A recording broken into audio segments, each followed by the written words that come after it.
together with Teacher Monica and Teacher Geraldine. Today we will present to you about the famous painting in the Philippines. So, let's start.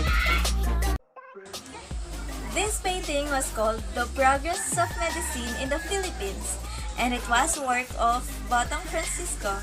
This painting consists of 4 oil-on-canvas panels, depicting medical practice in the Philippines in 4 historical eras. The dimensions of this painting was 2.92 meter by 2.76 meter, or 9.6 feet by 9.1 feet, and it was located at National Museum of Fine Arts, Manila. This painting was declared a national treasure for being an irreplaceable part of in the institution heritage of the Philippine General Hospital and the University of the Philippines and the cultural heritage of the nation. Next painting was work of Jose Hoya, and it is called Grenadian Arabesque. It is the most notable painting from 1958. This painting is a large-scale yellow-hued mural that features clusters of sand and impasto. His works reflect the importance of space and how the displacement of ordinary objects can alter their meaning. Next painting was work of Damian Domingo in 19th century, and it is called Tipos del Pais, a style of watercolor painting that shows the different types of inhabitants in the Philippines, with their different native costumes showing their social status and occupation during colonial times. Teacher Monica will continue to discuss the next painting. Thank you, Teacher Geraldine.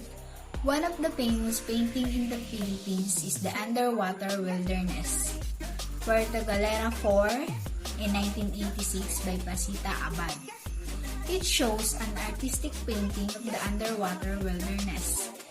Besides of its main feature as a wool, there also exists a lot of constituent optical deceptions that could be seen if one looks hard enough, such as an emerging bird and dog. And one could find a girl that is in the state of being anxious. Next is the Watermelon Painting by Ang Kyukok in 1987. Watermelon painting was one of the most famous painting of Ang Kyukok. It has abstract irregular polygon background with a triangular pattern in blue and pink color representing watermelon. Next, The Sabel and Blue by Benedicto Cabrera. This painting is a major subject that recurs through Benedicto Cabrera's works through the decades, inspired by a real-life scavenger. He photographed and sketched in 1965. The subtle image has become the artist's vehicle for the transmission of intensely emotional moods. When pushed to the limits of abstraction, the subtle image serves as fertile ground for the investigation of shape and structure. Now, Teacher Faye will proceed the next painting. Thank you, Teacher Monica. Now, let's proceed. The next painting is the Las Vírgenes Cristianas Expuestas al Populacho. It is alternately known as the Christian Virgins Exposed to the Rabble, Jóvenes Cristianas Expuestas al Populacho, Christian Maidens Exposed to the Populace, Christian Virgins Presented to the Populace, the Christian Virgin Being Exposed to the Populace, and Christian Virgins Exposed to the Mob. It is work of Felix Resurrection Hidalgo, famous in 1884. The painting was a silver medalist, 9th Silver Medal Award among 45. During the Exposition General de Bellas Artes in Madrid, Spain, also known as the Madrid Exposition. An oil-on-canvas painting measuring 1.50 meter by 1.57 meter or 45 inches by 62 inches. It is a landmark painting depicting the persecution of Christians in ancient Rome. described as a masterpiece remarkable in the aspects of quality, composition, and historical context. Regarded as one of the national treasures of the Philippines, a copy of the painting is part of the art collection of the Bangko Sentral ng Pilipinas. The original destroyed in a fire at the University of Valladolid in Spain.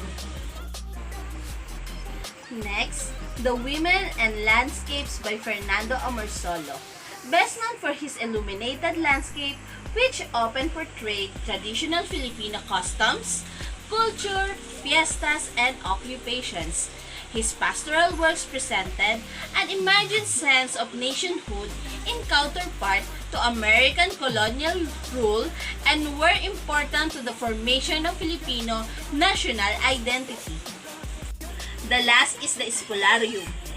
It is the most valuable oil-on-canvas painting by Juan Luna, a Filipino-educated at the Academia de Dibujo y Pintura, Philippines, and the Academia de San Fernando in Madrid, Spain. An oil-on-canvas painting with size of 4.22 meters by 7.68 meters. It is the largest painting in the Philippines. It is a historical painting made by Juan Luna in 1884 as an entry to the prestigious Exposition de Bellas Artes in Madrid, or Madrid Art Exposition on May 1884, eventually won for the first gold medal.